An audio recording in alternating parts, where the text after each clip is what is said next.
Good morning, sir and classmates. Today I will be talking about the cement board. We will start with history and purpose of the cement board. Fiber cement board, or FCB, has been used since the 1900s when Ludwig Hatschek first combined 90% cement and 10% asbestos fibers with water. The mixture was run through a cardboard machine to produce asbestos cement boards, and it got mainstream at around 1970s since it was used in households. The problem with this was that the use of asbestos fibers in the cement board caused a rare lung cancer, which is why this was stopped in production and further found that other cellulose based fibers can be used in fiber cement boards. So its purpose would be that cement boards are used to serve as backing for tile and found to be superior over paper covered gypsum due to its resistance to water. Its products help avoid the production of mold and mildew or disintegration due to long exposure from moisture. And it is mostly used where tile is installed and to strengthen the supporting structure. So its manufacturing process is actually through the Hatchek process. And this is a diagram that you can see in the slide. The Hatchek process starts with cellulose fibers mixed in hot water and mixed with cement, silica, and other additives, and is then transferred onto a conveyor belt and then laminate roll, which the process is repeated from there.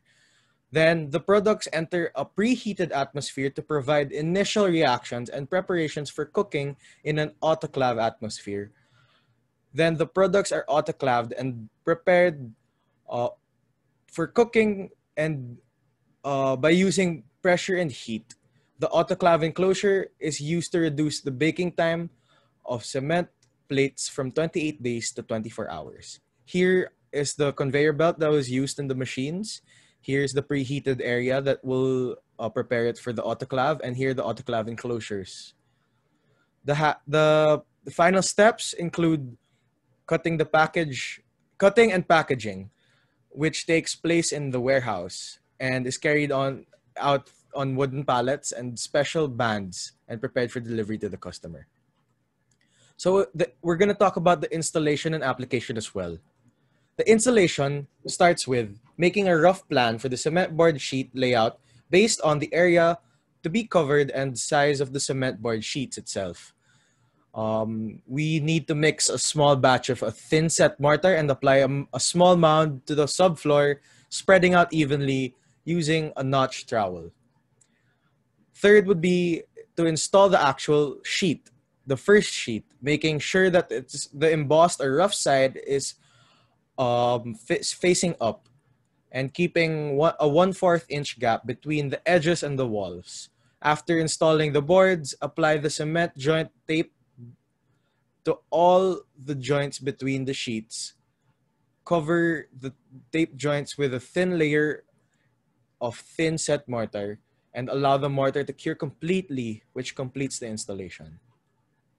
So now for the applications, there's actually a lot of applications, and it starts with tile substrates, flooring and underlay, kitchen counters and backsplashes, roofing, shingles and shales, weatherboard facade and cladding, prefabricated houses, exterior and partition walls, acoustic and thermal insulation, and SOTIF ceilings and architraves. So here are photos of the applications. As you can see, there's flooring on the upper left, and then countertop and backsplash on the middle, and roofing, and the rest.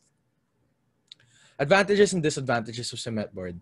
So the advantages would be, actually, there's a lot. Savings in cost, space, time, and convenience. It is environmentally friendly, highly durable, and impact resistant, and it is very resistant to fire, water, vermin, and fungus.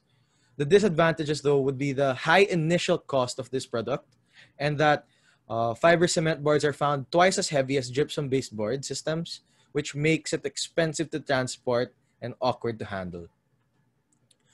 Maintenance requirements of the cement board are actually simple. It is very low maintenance, but there can be steps to improving cement boards for longevity. Fiber cement is normally a low maintenance material due to its ability to lessen absorption versus other materials, which means that it is less prone to cracking or breaking. Contractors usually use waterproof sealant like silicone, caulk to join the sidings to other parts of the home. Cleaning the cement board siding is also an easy maintenance tip to keep mold and mildew from thriving. So finally, we're going to talk about cost in pesos. So according to Phil Construct prices, for a 4 foot by 8 foot by 4.5 mm sheet, it would cost 429 pesos per sheet. Thank you.